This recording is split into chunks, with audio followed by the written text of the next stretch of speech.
Alléluia, bonsoir, bonsoir, shalom, shalom, peuple de Dieu.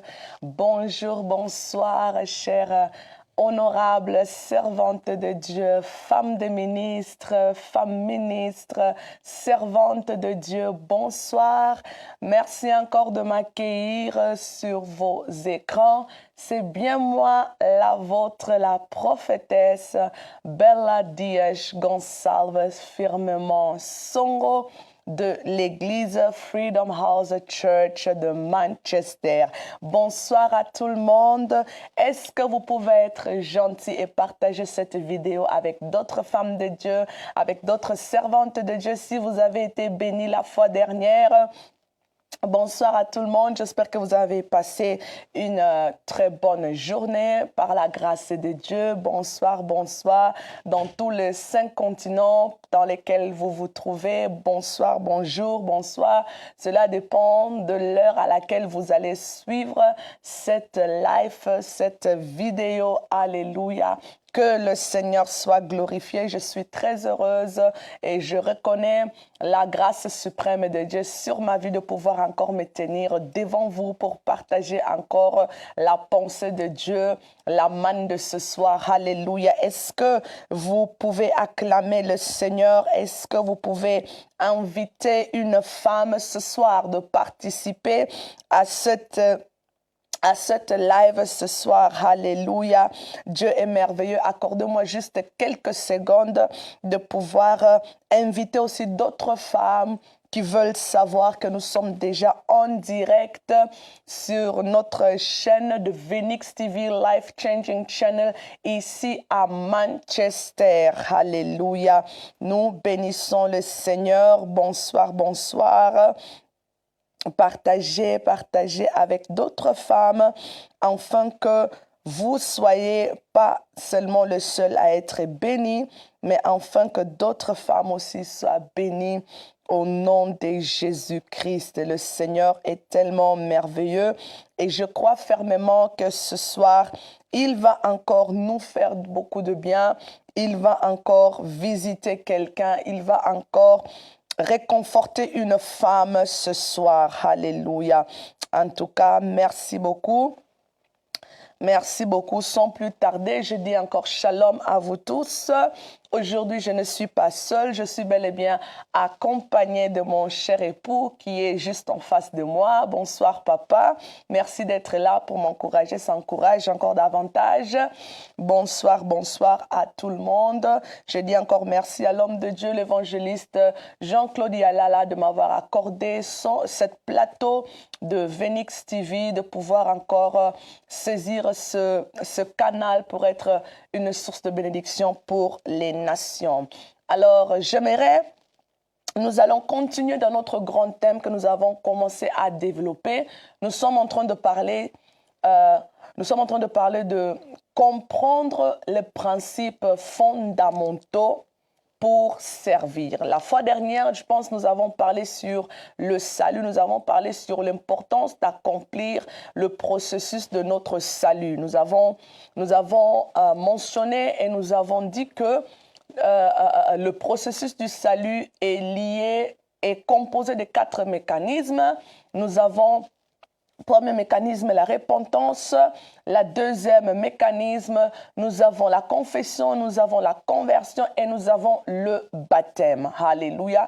Donc, tous ces 4 éléments doivent avoir lieu dans la vie d'un enfant de Dieu. Alléluia. Car nous avons dit, la repentance, c'est le regret, la douleur qu'on ressent, la décision ferme de ne plus commettre les mêmes erreurs. Quand quelqu'un se répand, c'est ainsi que la personne confesse ce péché. Nous avons dit, tout péché non confessé, c'est un péché non pardonné. Nous avons expliqué qu'est-ce que la conversion, c'est le changement de nature, une métamorphose. Donc cela veut dire que là où il y a vraiment un avant et un après, là on peut vraiment faire la différence. Et si la Bible va dire, si quelqu'un est en Christ, il est une nouvelle créature. Quelqu'un qui s'est converti, il ne ressemble plus à la personne qu'il était hier. Quelqu'un qui s'est converti peut venir de l'islam, il s'est converti, il devient chrétien. Donc, 2 mondes différents. Alléluia. Nous avons parlé de l'importance du baptême parce que la Bible déclare nous sommes fondés et basés sur les enseignements des prophètes et des apôtres. Et les apôtres nous ont prescrit, selon la volonté de Jésus-Christ, que pas seulement se repentir, mais aussi nous devons être baptisés. Alléluia. Tel qu'il est écrit dans le livre de Marc 16, que nous devons nous faire baptiser. Et aussi dans le livre de Actes 2:38, la Bible va dire de nous faire baptiser afin de recevoir le pardon de nos péchés et recevoir le don de Saint-Esprit. Donc, tant que tu es en vie et tu as la possibilité de te faire baptiser, fais-le pour accomplir le processus de ton salut. Maintenant, il y a des cas exceptionnels. Il y a des gens, par exemple, qui sont dans des lits des hôpitaux, qui ne peuvent plus se faire baptiser. Là, maintenant, ils ont besoin du salut de la dernière minute, comme ce brigand à la croix avec Jésus-Christ. Il ne pouvait pas se faire baptiser. Et Dieu savait qu'il n'avait pas l'opportunité, le moyen de se faire baptiser, mais sa confession, sa conversion et sa repentance étaient déjà suffisants pour lui d'aller au paradis au même jour tel que le Seigneur l'avait promis. Ça, c'était seulement une petite résumé pour nous rappeler de quoi nous avons parlé la semaine passée. Si tu n'as pas suivi la vidéo, mais le live, n'hésite pas à rattraper cela. Et sur la page de Venix TV, vous allez pouvoir suivre cela. Alors aujourd'hui, nous allons démarrer comme sous-thème. La semaine passée, c'était le sous-thème accomplir le processus de ton salut. Et cette semaine, aujourd'hui, notre sous-thème d'aujourd'hui, nous allons parler sur la place de la crainte de Dieu. Alléluia.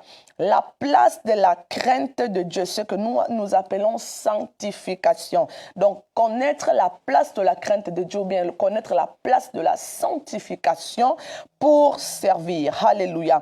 J'aimerais lire d'abord un verset avec vous, un passage. La Bible dit dans le livre de Exode 30, 17, Exode 30, verset 17 jusqu'à 21.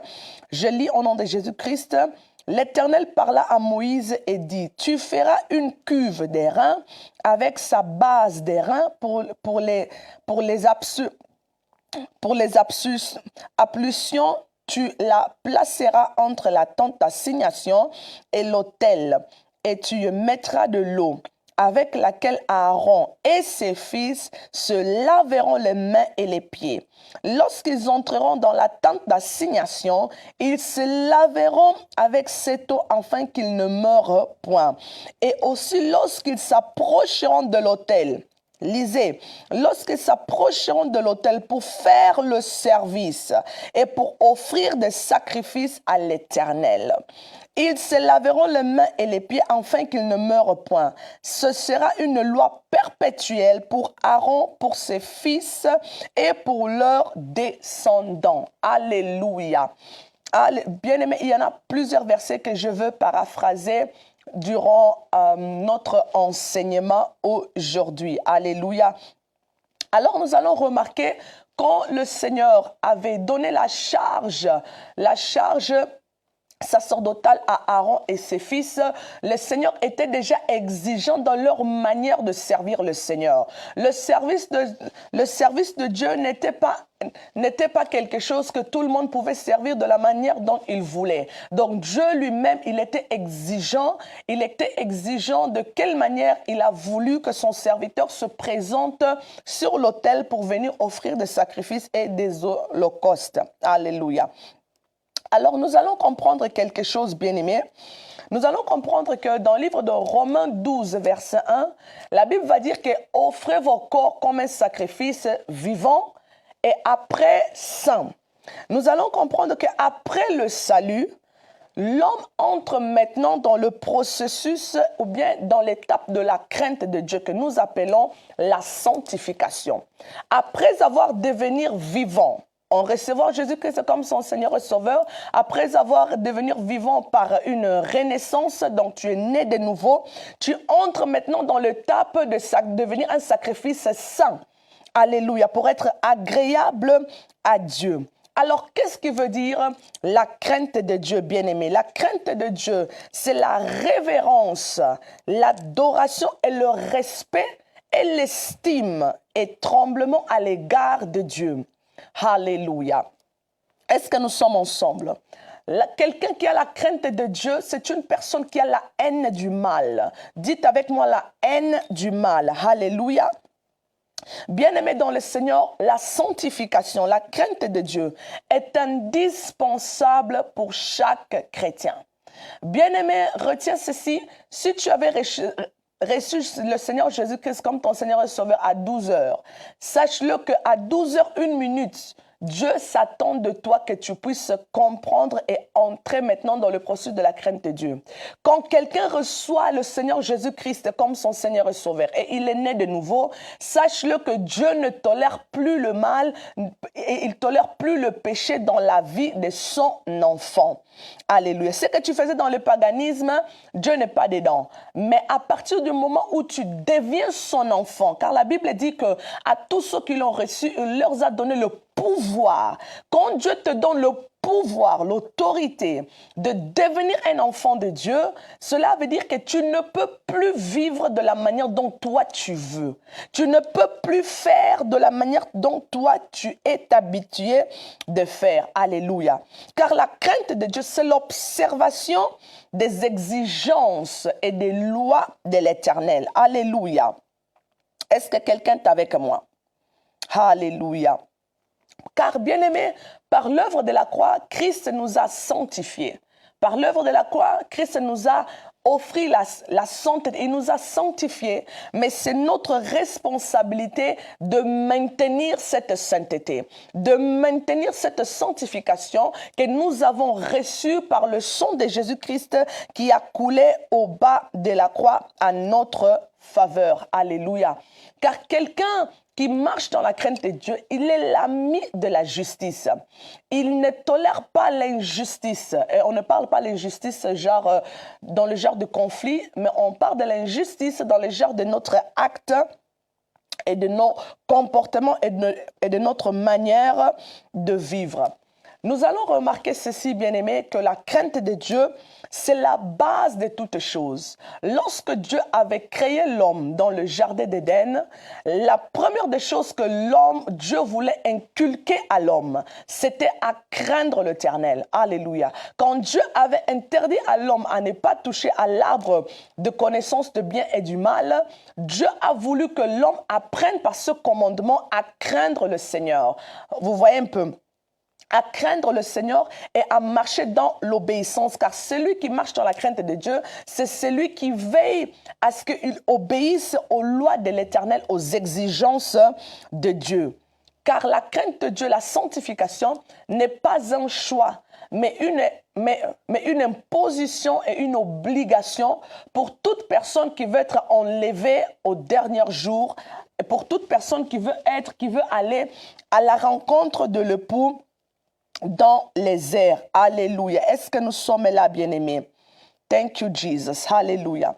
Et nous allons remarquer aussi que dans le livre d'Exode, celui qui veut servir, celui qui veut entrer dans le service de Dieu, servir le Seigneur, tu ne peux pas servir le Seigneur de la manière dont toi tu veux, de la manière dont ça te plaît.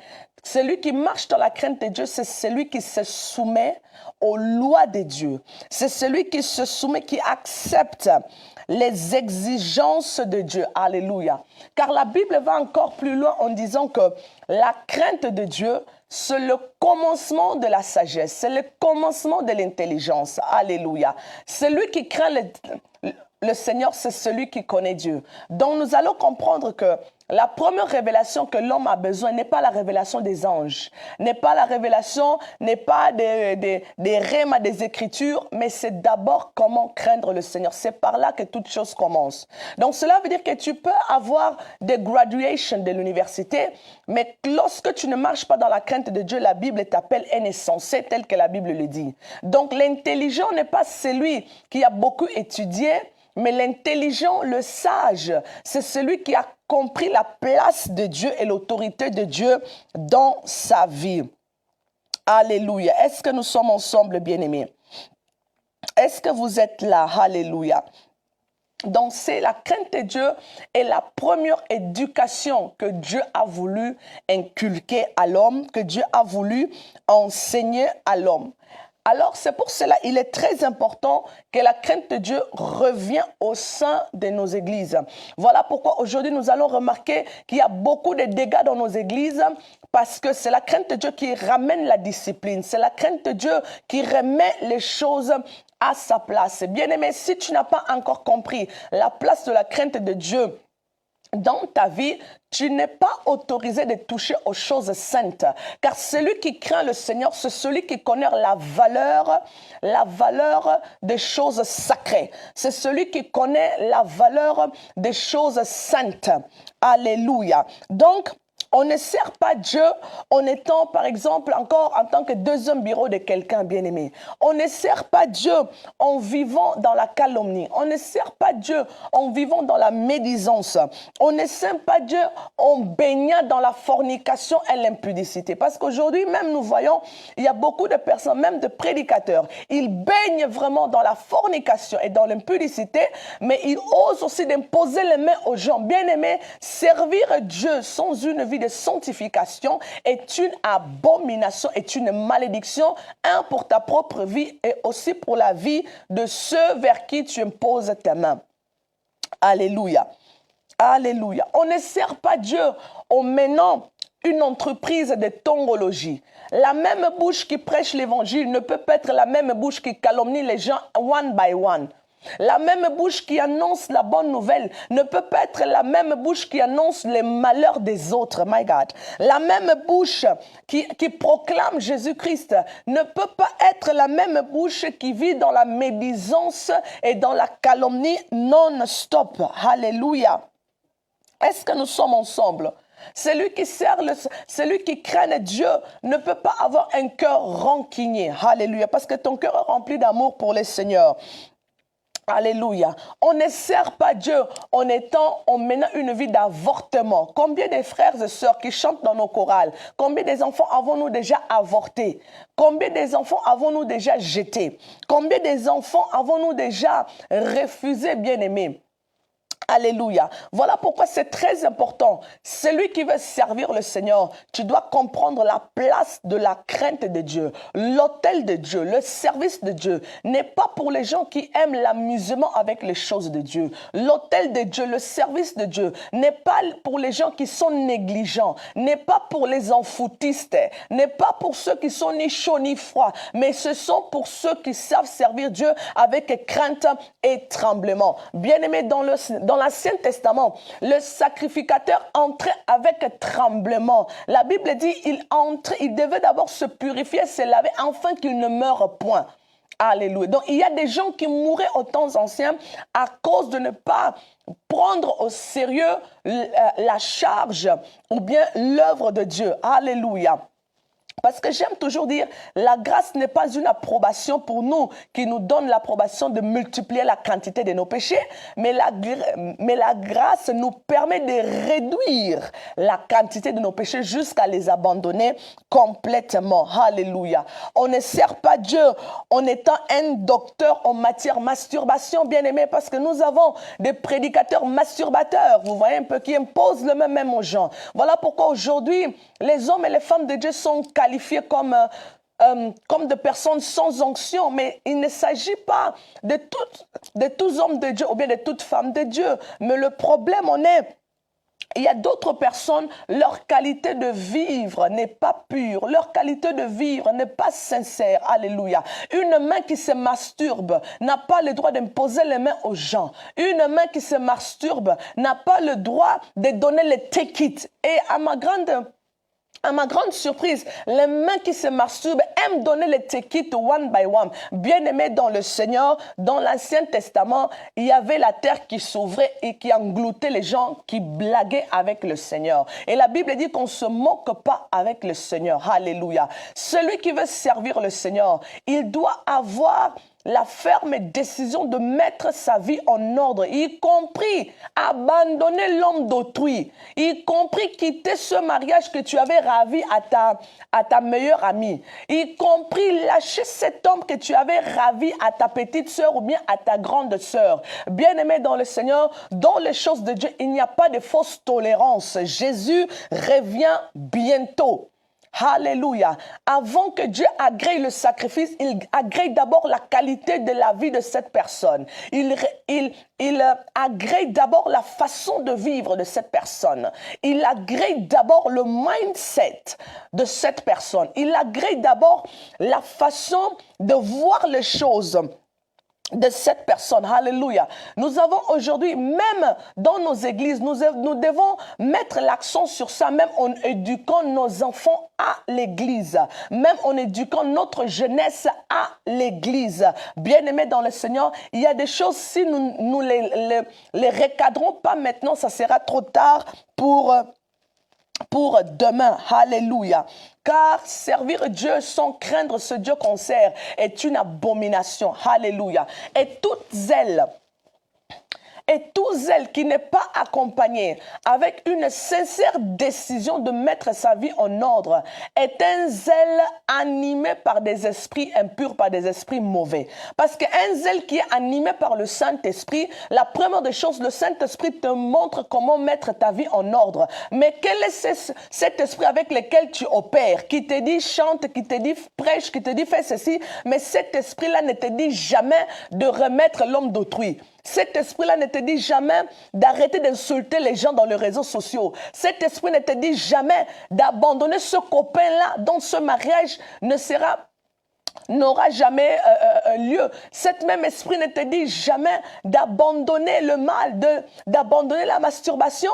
Bien aimé, il y a quelque chose qui ne va pas. Voilà pourquoi tu dois faire très attention lorsque tu vis dans le péché et tu continues à sentir les ailes de servir le Seigneur. Fais attention, il peut se faire que tu es conduit et animé par un mauvais esprit ou bien par des mauvais esprits et non par le Saint-Esprit. Parce que le Saint-Esprit, la Bible dit que les ténèbres et la lumière ne peuvent pas cohabiter ensemble. Le Saint-Esprit n'anime pas les gens aux choses impures, aux choses mauvaises, mais le Saint-Esprit aide les gens par sa force surnaturelle de pouvoir devenir de jour au jour meilleurs de ce qu'ils étaient hier. Alléluia. Est-ce qu'il y a quelqu'un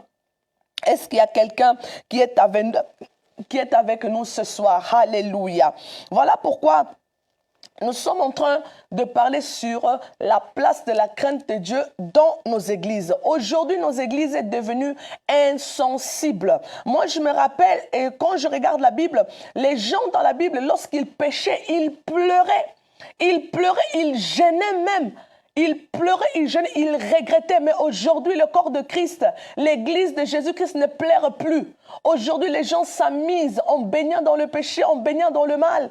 Bien-aimés dans le Seigneur, l'église a perdu la sensibilité. Or que l'église, c'est l'épouse de Christ. Et une épouse, une femme est toujours sensible. Alléluia. Par exemple, hier, je parlais avec mon mari, je lui expliquais, une femme, c'est quelqu'un qui est hypersensible. Cela veut dire que je peux être là, mon mari ne parle pas, mais je peux comprendre qu'est-ce que cela veut dire. Je peux savoir, peut-être il a besoin de ça, peut-être il aimerait ça, peut-être il a besoin de ça, sans qu'il puisse s'exprimer. Parce qu'en tant que femme, Dieu a mis une certaine sensibilité en moi qui me permet de comprendre le langage de mon conjoint, le langage de mon mari, le langage de mon partenaire.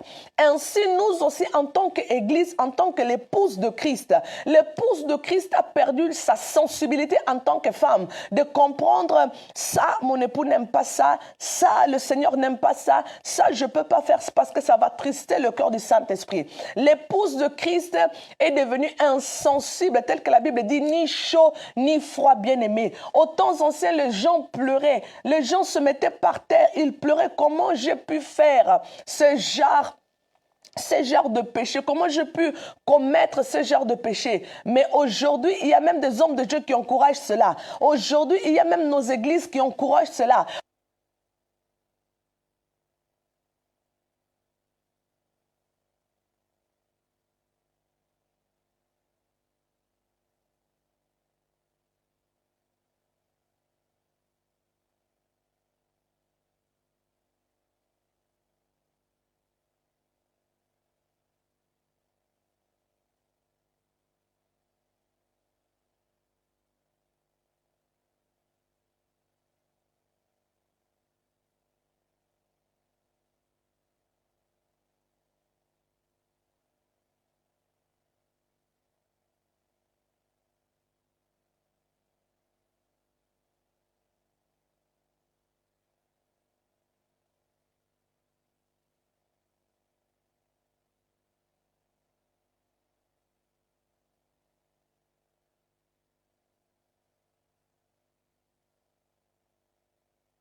minister.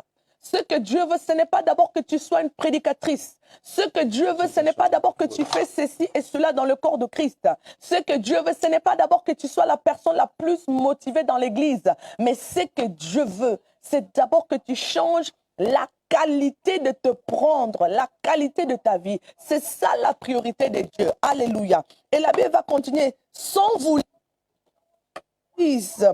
passionnés comme font les païens qui ne Dieu. Car Dieu ne nous a pas appelés à l'impureté, mais à la sanctification. La Bible nous montre que Dieu n'acclame pas l'impureté. Dieu ne tolère pas l'impureté. Dieu ne tolère pas le mal dans la vie de son enfant. Je ne sais pas quel genre de l'évangile qu'on nous a amené, l'évangile de New Age, que Dieu est tellement bonbon qu'on peut lui sucer. Cet évangile qu'on nous a amené, que Dieu est tellement bonbon, au nom de la grâce, il ne regarde rien du tout. Au nom de la grâce, fais comme tu veux. Mais ce passage dans lequel nous venons de lire, c'est écrit après la mort et la résurrection de Jésus-Christ. C'est écrit dans le Nouveau Testament. Alléluia. Car Dieu ne nous a pas appelés à l'impureté, mais à la sanctification. Alléluia. Celui donc qui rejette ces préceptes ne rejette pas un homme, mais Dieu qui vous a aussi donné son Saint-Esprit. Alléluia. C'est ainsi, bien-aimé, tu dois comprendre avant de servir, pour servir, parce que nous parlons de comprendre les éléments fondamentaux. Tu dois comprendre la place de la crainte de Dieu dans ta vie personnelle et la place de la crainte de Dieu dans le service. Alléluia. Est-ce que quelqu'un est avec nous? Est-ce que vous êtes là ce soir? Un enfant de Dieu qui sert le Seigneur ne pêche plus par plaisir. Un enfant de Dieu qui craint le Seigneur ne pêche plus par goût, par accident. Tu vois, un enfant de Dieu qui est né de nouveau, il pêche plus parce qu'il a l'envie, mais par accident. Vous voyez un peu, dans notre marche avec le Seigneur, ça peut arriver que tu te comportes mal. Ça peut arriver que tu fasses quelque chose de mauvais. Mais un enfant de Dieu se répond directement, car l'esprit que tu as reçu, c'est l'esprit qui te recadre toujours sur le bon chemin. C'est l'esprit qui te remet toujours sur le bon chemin. Alléluia. Est-ce que nous sommes là ce soir? Est-ce que nous avons compris un peu ce que le Seigneur veut de nous? Est-ce que nous avons compris ce que le Seigneur s'attend de nous? Alors notre dernier passage, il y en a tellement aussi beaucoup, notre dernier passage pour clôturer notre soirée d'aujourd'hui, la Bible va dire que dans le livre de 2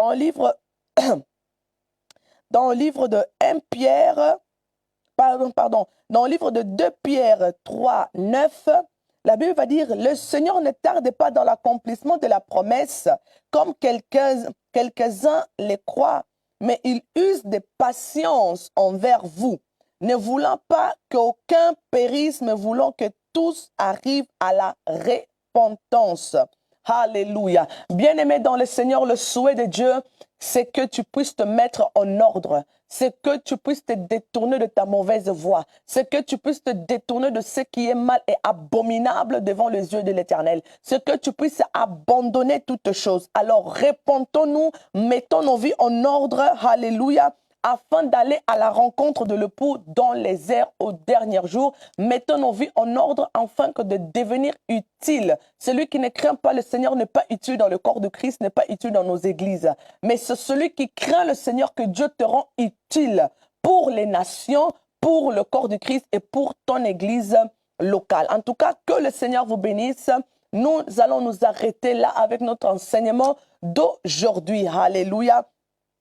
Avec notre enseignement d'aujourd'hui, c'était bel et bien la vôtre, la prophétesse Bella Diaz Gonçalves. J'aimerais répondre à une seule question rapidement. S'il y a une question concernant de ce que nous venons prêcher, de ce que nous venons d'enseigner, y a-t-il quelqu'un qui a une question? Rapidement, je vais juste répondre une seule question pour aujourd'hui. Alléluia, merci Jésus. Merci Seigneur. Y a-t-il une question? Y a-t-il quelque chose qui n'a pas été clair? Y a-t-il quelque chose que vous aimeriez savoir là-dessus? Alléluia. Donc, je donne encore 5 secondes s'il y a quelqu'un qui a une question. poser votre question et je vais répondre rapidement. Mais si tout a été clair, s'il vous plaît, confirmez juste cela par des j'aime ou bien par juste comment on dit, le like, voilà, pour signaler que tout a été clair, il n'y a pas de questions. Alléluia. Thank you, Jesus. Thank you, Lord. Merci, Jésus-Christ. Alors, je vois qu'il n'y a pas de questions. Alors, le message a été clair. Alléluia. Alors, le message a été clair. Nous bénissons le Seigneur. Alors, si tu es là, par exemple, tu as été touché par le message de la semaine passée et par ce message, tu n'as pas encore reçu le Seigneur Jésus-Christ comme ton Seigneur et Sauveur, ou bien tu as déjà reçu le Seigneur Jésus-Christ comme ton Seigneur et Sauveur, tu as déjà fait la confession, la repentance, tu t'es déjà converti, mais tu veux te faire baptiser maintenant et tu ne sais pas où te faire baptiser. En tout cas, n'hésitez pas à nous contacter. Je pense que toutes les informations sont en train d'être affichées de manière courante. Alléluia, nous sommes l'église Freedom House Church basée à Cheetah Mill, 5 Premier Road, M88HH à Cheetah Mill. Donc, si tu n'as pas une église ou bien là où d'aller prier ou bien là où tu aimerais donner ta vie en Jésus-Christ, tu aimerais te faire baptiser, en tout cas, n'hésitez pas, nous sommes là les vendredis pendant les moments de prière, nous sommes là les dimanches de 13h30 à 15h30. Alléluia. Donc, si vous venez à l'église, nous pouvons mieux prendre soin de vous et ainsi voir comment nous pouvons vous aider. Bien-aimé, il s'agit de ton salut, il ne s'agit pas du salut de ton prochain. Alors tu dois regarder à ton lendemain, à ton avenir. N'ayez pas peur, n'ayez pas honte, même si tu es servante de Dieu, parce que je sais, il y a beaucoup de servantes de Dieu. Ils ont des processus du salut non accomplis. Donc, même si tu sers déjà, l'humilité précède la gloire. Vous pouvez venir, vous pouvez me contacter, vous pouvez venir et nous allons parler et voir comment vous aider ensemble avec mon époux à l'église. Donc, c'était encore bel et bien moi, la vôtre, la prophétesse Bella Diaz Gonçalves. Que le Seigneur vous bénisse. C'était déjà notre live d'aujourd'hui. Partagez massivement avec ceux qui n'ont pas pu être là ce soir et que le Seigneur vous bénisse. Et je vous donne rendez-vous la semaine prochaine encore sur votre chaîne de Venix TV, Life Changing Channel à 20h. Que le Seigneur vous bénisse. Bye bye. Merci beaucoup.